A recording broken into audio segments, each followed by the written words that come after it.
Good morning and good evening to good afternoon to everyone. Here I'm going to explain our new solution on Datadog. So Workload Automation Observability for Datadog. I'm going to explain this one on behalf of our solution teams. Okay. So let's get started with our solutions. So as you already know, the Splunk and Dynatrace we have released for our automation. So on that path, we have a target for Datadog. So right now we have completed. The solution is right now is available for the user to use. Okay. So next, as you know, the workload automation is enabling this metrics and logs, similar to what we have done in Splunk and Dynatrace. So by using the same data, we have constructed our Datadog dashboards. So the dashboards are similar to the dashboard informations are similar to uh, the previous dashboards, but the user experience be different. Okay. Next, why HW Observability for Datadog? So here the similar like Dynatrace and Splunk, we are covering these jobs and workstations, user activities, infrastructure details, and alerts. So what are the features we have already covered? So we covered in these new solutions as well. So each and every dashboards we have constructed is based on the persona perspective. Okay. So as you this information is similar to the previous Splunk and Dynatrace. As you know, this jobs KPIs. So it's built for a specific application and operator. So just keep in mind these persona users while I'll be explaining the dashboards, each and every dashboards.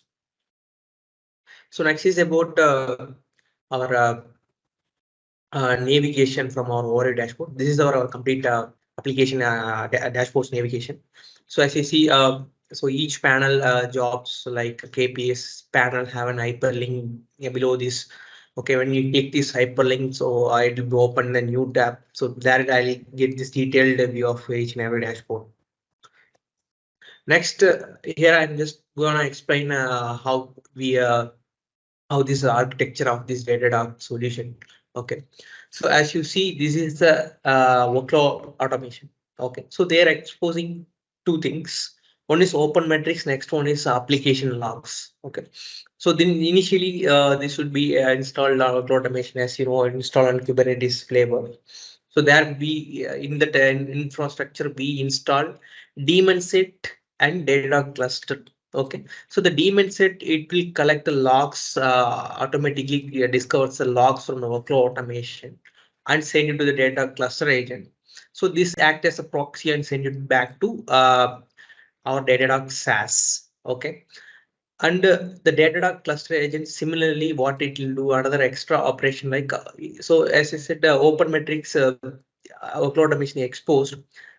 So unlike from Splunk and Dynatrace, we write an exporter script, so that will run periodically and that will export this metrics. But since Datadog is a lightweight, it's accepting the open metric. So only we just configure only configuration. Just a configuration is needed.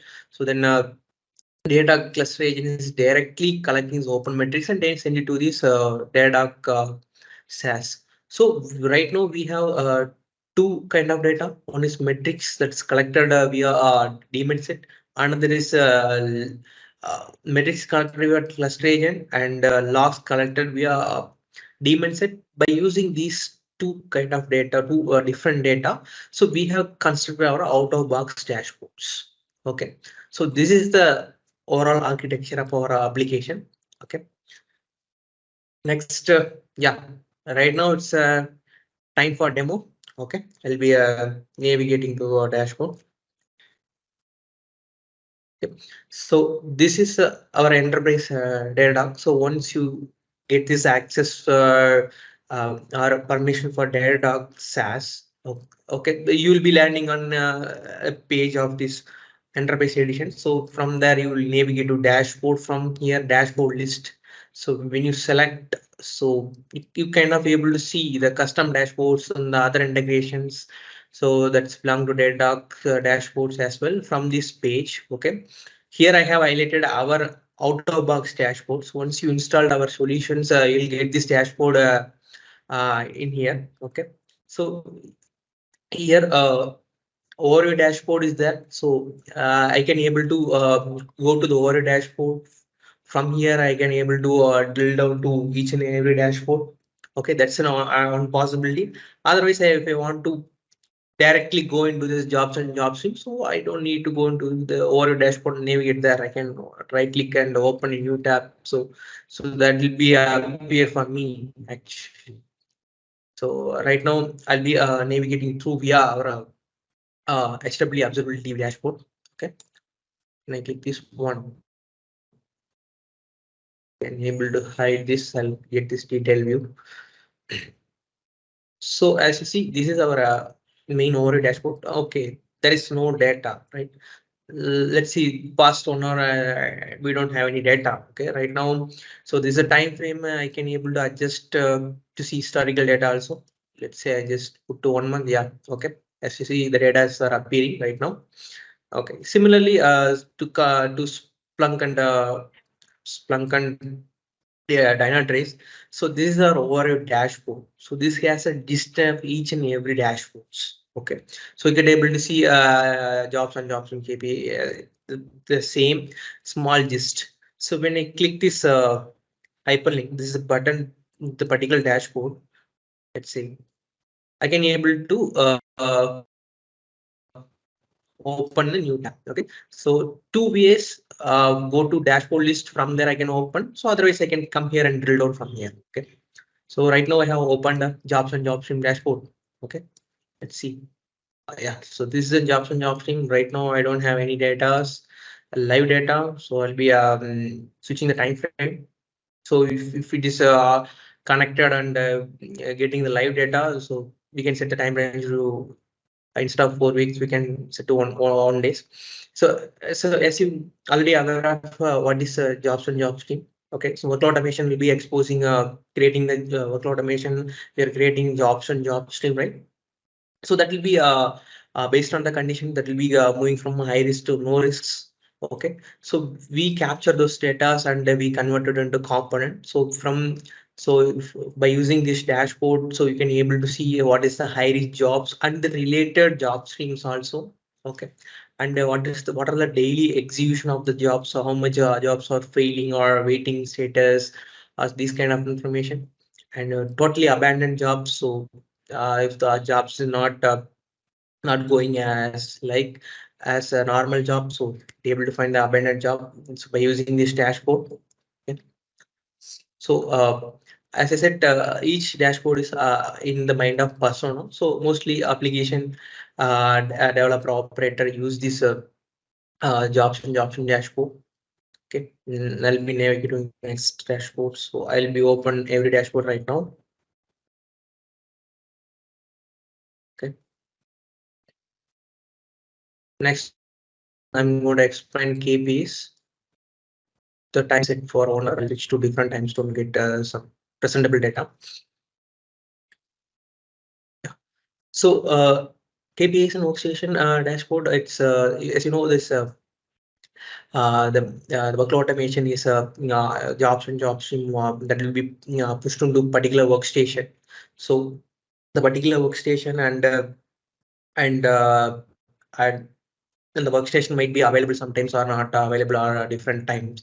So and those kind of details we can able to track from this dashboard, and what are the current DB status also we can able to track from this dashboard. And so totally how many jobs are available and their status also. So we could be tracking from here itself. Okay. Next I'll be moving to auditing dashboard. No data, so I'll be switching to different time zone. Yeah. So auditing dashboard is nothing but if the user is doing some activity in workload automation. Okay. So that will be captured in this dashboard. Okay. So as like workload automation user is pushing some jobs to plan and database. Okay, so the user means mostly this auditing dashboard is used by workload admin. So the workload admin will be landing on this page and see how what kind of action or DB action is the user is performed. So they can able to figure out where these components and they can able to drill down to the particular logs. So that's also possible here from here. So they can able to see the detailed view of the user activity from this page. Okay. Next will be in a infrastructure dashboard. So infrastructure dashboard is it's a reflection of our workload automation environment. So if the workload automation is installed on a Kubernetes flavor or something else, so so the details will be all the details will be collected on this page. So if some parts are let's say if some parts are failed in this workload automation or containers are restarted, and if some deployment is not going well as per the plan, so that will be everything will be captured here. Oh, okay, let's take some example like so that's workload automation is environment, particular environment, and so from the environment you will see some parts are in critical. Okay, so I can able to track here, and so on this memory CPU usage and everything is going well right now, and there is no container restart I have encounter right now. Okay, so these kind of infrastructure related information I can pass verify here. I'll be navigating to main over dashboard. So this the final one will be in monitoring. Okay, so in Dynatrace in data concept, the alerts is considered to be a monitor. Okay, so we have created an out of box monitor. So when it crosses a threshold, the alerts will be the alerts will be triggered and okay, and this alerts will be triggered and the particular confirm mail address also will be notified from here. Okay, so we can able to see a drilled out view from what happened on the particular alert, and we can able to view the detailed root cause. Okay, and this is about our dashboards. Okay, and as you see this these components available right now. So the UX so for each and every user, so if they can able to add a new component, so if they want to modify a component, that's also possible. So this is an Datadog flexibility. Let's take an example and I'll just give it you. So let's take, so this is an auditing total audit speed time. So I don't like this pie chart. What I can do, so I can able to switch to some different component like a tree map and save it. So this is an own data future. This is available. So for the user, okay. Uh, yeah. So this is about our solution. Yeah. So if you have any queries, can tell.